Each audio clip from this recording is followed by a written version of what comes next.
Yeah. Coach, you saw the passion on full display when you first got here, when you first met him. What was that first interaction like? Yeah, you just know. Special guy right there. Doesn't take long. Just got kind of the it factor. You know, people talk a lot about culture and stuff, and I mean that's what we're trying to do here. So when we get players that perform like he performs, then we'll be ready to roll. And maybe this year, got a lot of confidence in our team. So we'll see how February shakes up. But that's what we want to be like: unselfishness, love of the game, work ethic, and sacrifice. This guy is kind of like what our culture is. He obviously has a magnetic personality. Do your players feed off of it? Have you seen players kind of get amped from him?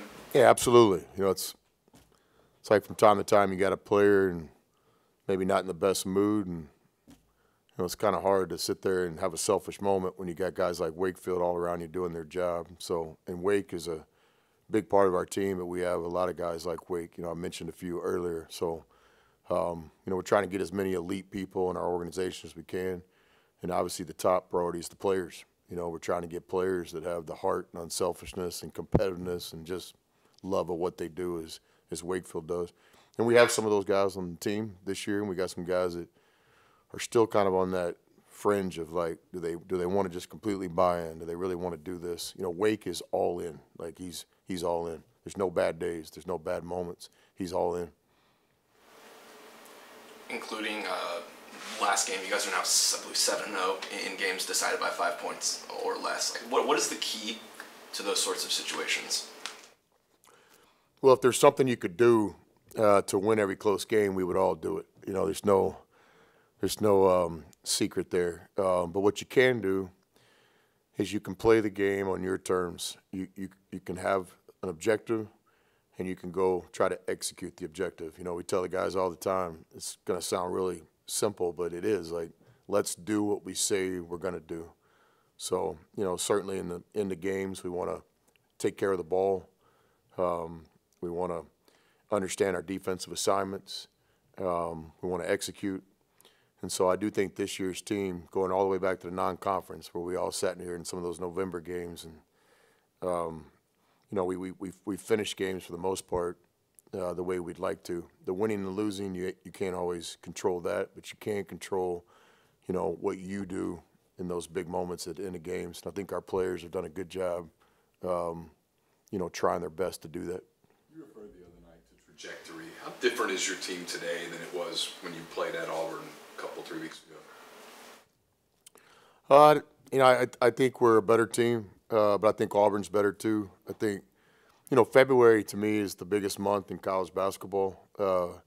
We all think about March and March Madness, but your February opens up the door for you to be a part of that, or sometimes closes that door, or sometimes leaves a little bit of crack. So, this is the deal, So we've got 7 games this month, and we just have to try to continue to get better and play our best basketball when it matters most.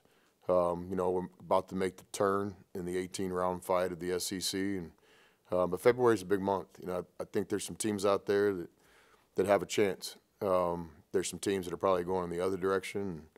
Everybody's motivation is different this time of year. So one of our many objectives is to always give ourselves a chance.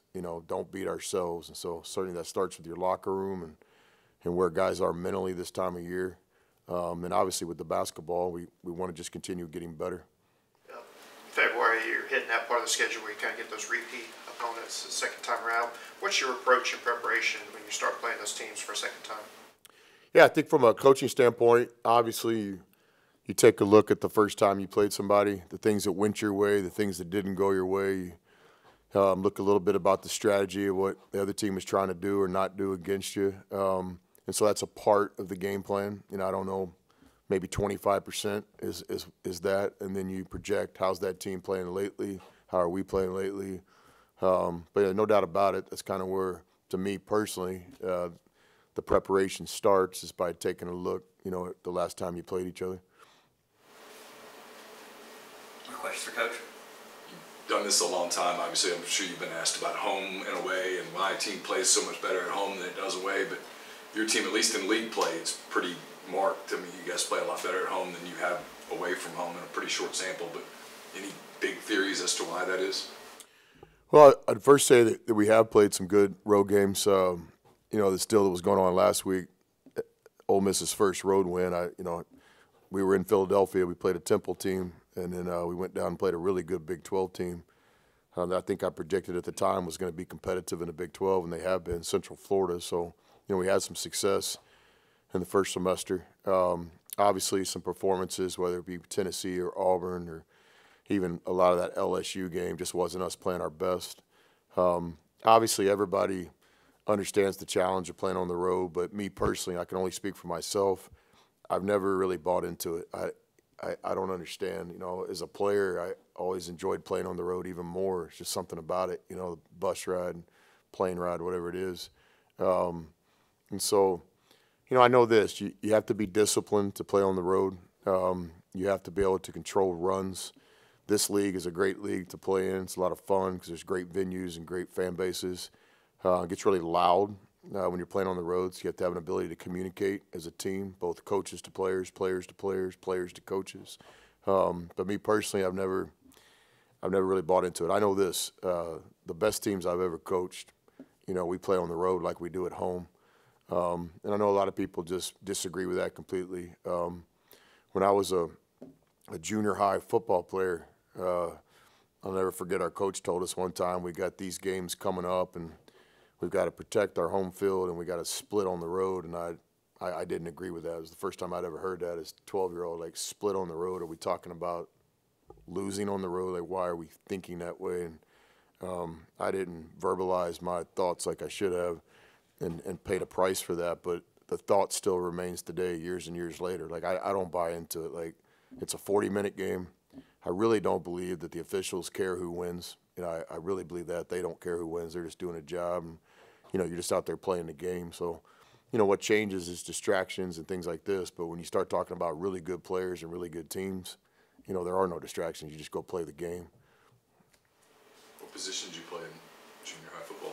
Junior high football, defensive back, offense, kind of a slot, not quite a tight end, not quite the wide receiver. Shout out to the Crockett Junior High Cougars. We won a bunch of games. We had some really good players. Chubby, Ashton. Yeah, it was pretty simple. That's back when I learned the lessons of sports. You just give the ball to the best player and don't beat yourself. And a lot of lessons back at Crockett Junior High. All right, thanks, Phil. Anything else for Wakefield? We got to get back to work here. A lot of distractions yesterday. Players couldn't get in the practice facility because there's so much media out there looking for Wakefield yesterday.